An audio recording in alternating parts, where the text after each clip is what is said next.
नमस्कार प्रणाम दोस्तों। दोस्तों। तो हम हैं चंदा देहाती लोकगीत 128 से दोस्तों, और मैं अपने चैनल में आप सभी का बहुत बहुत स्वागत करती हूँ। तो आप लोग आजकल मेरा गाना नहीं सुन रही हैं, बहुत ही मेरा चैनल दब गया है। मैं हाथ जोड़ कर कह रही हूँ कि हमको भी आप लोग थोड़ा सपोर्ट करिए और मेरा गाना फुल आवाज़ सुनिए। आप लोग प्लीज़ कमेंट में बताइए आप लोग ये गीत कैसा है। बेटी सुहाग गीत है, बहुत ही प्यारा है, और सपोर्ट ज़्यादा से ज़्यादा करिए दोस्तों। नमस्ते प्रणाम दोस्तों। तो हम अपने चंदा देहाती लोकगीत चैनल पर आप लोगों का बहुत बहुत स्वागत करती हूँ दोस्तों। हम लोग चल रहे हैं एक प्यारा सा विवाह गीत सुनाने आप लोगों को। आप लोग फुल सपोर्ट करिए, फुल वॉच करके गीत सुनिए और अपना प्यार दुलार आशीर्वाद देते रहिए दोस्तों। हम लोगों को बहुत मेहनत से हम लोग भी वीडियो बनाते हैं, तो अपना प्यार दुलार थोड़ा सा हम लोगों को भी दीजिए आप लोग। तो चलिए सुनाते हैं दोस्तों। इस गाने को ज़रूर आप लोग वायरल कर दीजिएगा फ्रेंड्स, हाथ जोड़ कर यही रिक्वेस्ट है, ज़रूर वायरल कर दीजिए। हम यही इंतज़ार करेंगे आप लोग वायरल कर रहे हैं कि नहीं। गंगा के तीरे मालिनी फूलवा लगाव, अरे फूलवा लगाव, अरे फूलवा फूलई कचनार रे ललनवा, अरे फूलवा फूलई कचनार रे ललनवा। फूल तोड़े चली है बेटी हो कामनी दे, अरे बेटी हो कामनी दे। हाथमा डेलरी मुख पान रे ललनवा, अरे हाथमा डेलरी मुख पान रे ललनवा।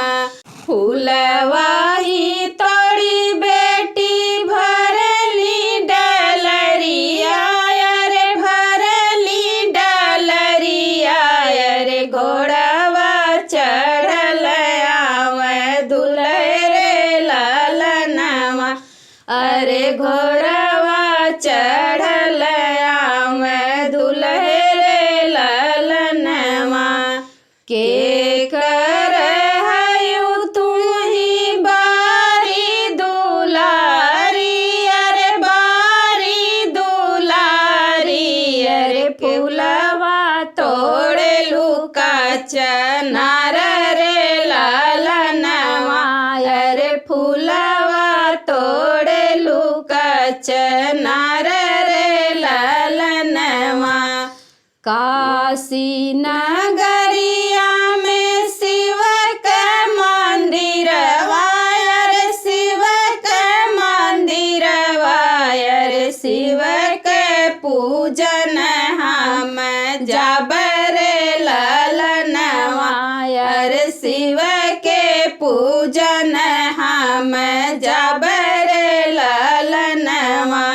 शिव के जे पूजी बेटी सिरवा झुकावे, अरे सिरवा झुकावे, अरे शिव बाबा हसन ठठाई रे ललनवा, अरे शिव बाबा हसन ठठाई रे ललनवा।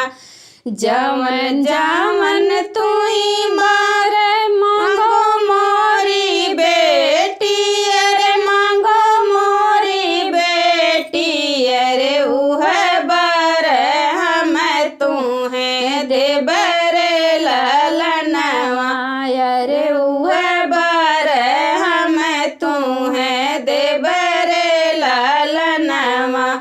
ससुरे में मांगी भोले सास ससुर के, सास ससुर के, अरे भरा पूरा रह परिवार रे ललनवा, अरे भरा पूरा रह परिवार रे ललनवा।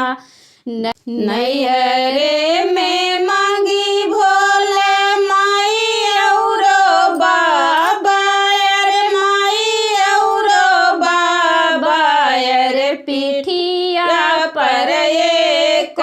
बीरन रे लालनवा, अरे पीठिया पर एक बीरन रे लालनवा।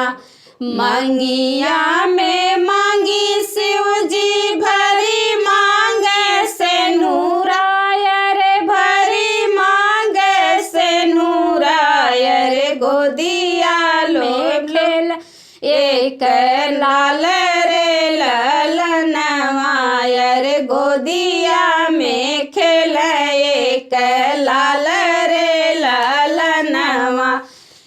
गंगा के तीरे मालिनी फूलवा लगावे, अरे फूलवा लगावे, अरे फूलवा फूलई कचनार रे लालनवा, अरे फूलवा फूलई कचनार